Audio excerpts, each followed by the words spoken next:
ጉር ሳይሰማ መስከረም አይጠባሉ። ወይዘሮ ወይዘሪት ሄርሜላ ልብሽ ውስጥ ያለውን እውነታ ዛሬ ያፈረጥሽዋ። አንቺ አታፍሪም? ግን ምን አይነቷ ናት? አብርሽን አፈቅረዋለሁኝ አላለችም እንዴ? የልጅ አባት መሆኑን ረሳሹ እንዴ? ወይ ጉድ ወይ ጉድ ወይ ጉድ! ሰላም ሰላም፣ ጤና ይስጥልኝ ውድ የተከበራችሁ የቻናሌ ተከታታዮች። አንደኛዋ ልጅ አላሳይም ትላለች፣ አንደኛዋ በአብርሽ ፍቅር ተይያለሁ ትላለች። ብቻ ግራ ይጋባል። ሁለት ጣውንቶች ጋር ማለት ነው። እና እኔ በጣም የገረመኝ ግን የሩታ ልጅ አላሳይም ቤት አላስገባም ማለት ሳይሆን የሄርሜላ ከሄርሜላም አልፎ የና አቤላ ማሽቃበጥ። አቤላ በሩታ እጅ በልተ ጠጥተህ ምናምን ዛሬ ለሩታ ጥላት ትሆናለክ። ጭራሽ እዛ ቦታ ሌላ ቦታ ካልተፈለገ ሌላ ቦታ ፈላጊ ያለው ምናምን ነገር። ያው ሩታ አብርሽን አልፈልግም ብላ አልነበረ?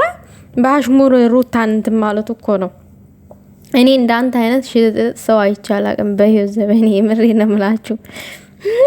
ጭራሽ ዛሬ እነዚህን አይዞሽ በርች የሚሏትን ልቅምቅሞች ይዛ መጣ። አብርሽን አፍቅሬያለሁ እኔ አፍቅሬያለሁ አላለችም እንዴ? እኔ እሱን አጥቼ መኖር አልችልም። ጭራሽ የነዛ ደግሞ ማሽቃበጥ።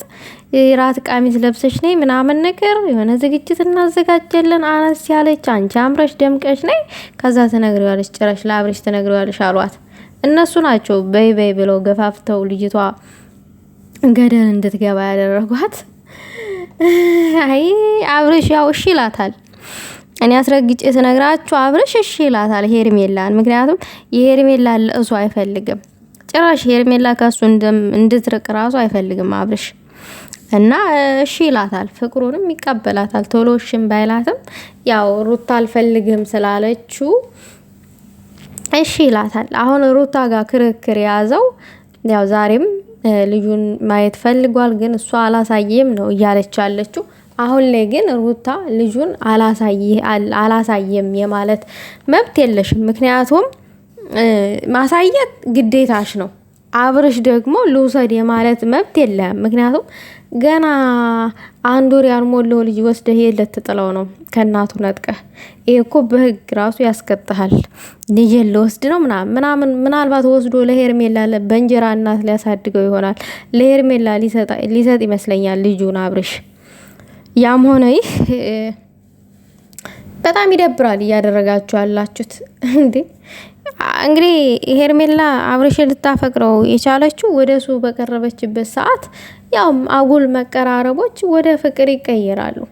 አጉል ተቀራረቡ ምናምን ነገር አጉል አዛ ይመስላል የቀረበችው። እኔ የምፈልገው እሱን ደስታ ብቻ ነው። እኔ የምፈልገው ያለ አንድ ምክንያት እኮ ጉንጩን እየመጠመጠች አትሄድም። ቀን በቀን ከንፈሩን ራሱ አለመመጥመጧ ሼም ይዟት ነው። የምሬን ነው እንጂ እኮ ወደ ኋላ አትልም ነበር ይሄንን ከማድረግ። ሄርሜላ እኮ አይን አውጣ ናት። ለማንኛውም ግን ልጁ ባለትዳር ነው። ለቀቅ አድርጊው። ነገሩ ባለትዳርም አይመስልም እሱ። አሁን አንድ ነገር ማስተካከል ይፈልጋል፣ የልጁን ጉዳይ። ከዛ በኋላ በቃ ከሩታ ህይወት ቢወጣ ምንም አይመስለውም አብርሽ። ግን የልጁ ነገር በጣም እያሳሰበው ነው ያለው። ምናልባት አሁን ልወስደው ነው ያለው። ወስዶ ለእናቱ ሊሰጥ ሊሆን ይችላል። ዛሬ ደግሞ ለእናቱ ወርቅ አልብሷል። ሩታ የጣለችውን ወርቅ ወስዶ ለእናቱ አልብሷል። ደግ አደረገ አብርሽ። ልጁንም ለእናቱ ሊሰጥ ይችላል። ልጁን ለእናቱ ጋር አስቀምጦ እንደፈለገ ከሄርሜላ ጋር የመሆን ሀሳብ ምናምን ነገር አለው ይመስለኛል። እንግዲህ ብቻ ሄርሜላ አብርሽን አፈቅርሃለሁ ስትለው የአብርሽን ምላሽ መስማት ፈልጋለሁ እኔ ማለት ነው። የምር ምን እንደሚላት እኔ በጣም ነው የጓጎቴ ለመስማት። ሄርሜላ እነዚህ ደግሞ አሽቃባጮች ንገሪው ረስማም ሰው እኮ ዋሽቶ ያስታርቃል አይደለ? እንደዚህ ያጣላል እንዴ? ፍቅርሽን ንገሪው። ጭራሽ መገፋፋት። ልጅቷ እኮ ብቻዋን አይደለም በሰው ተገፋፊነት ሁላ ነው የወደደችው ልጁን። አረ ወይኔ! እንደው ሴቶችዬ ባል ታገባችሁ በኋላ ባላችሁን በስነ ስርዓት ያዙ። የምሬን ነው የምላችሁ። በጣም ወሮ በላ ሰዎች አሉ። ትንሽ ክፍተት የሚጠብቁ ከእናንተ እናንተ መቼ ነው የሚለያዩት ምናምን ነገር በቃ ቁጭ ብለው የሚጠብቁ ሮበላዎች አሉ። እና ይሄ በጣም የሚያስደነግጥ ነው።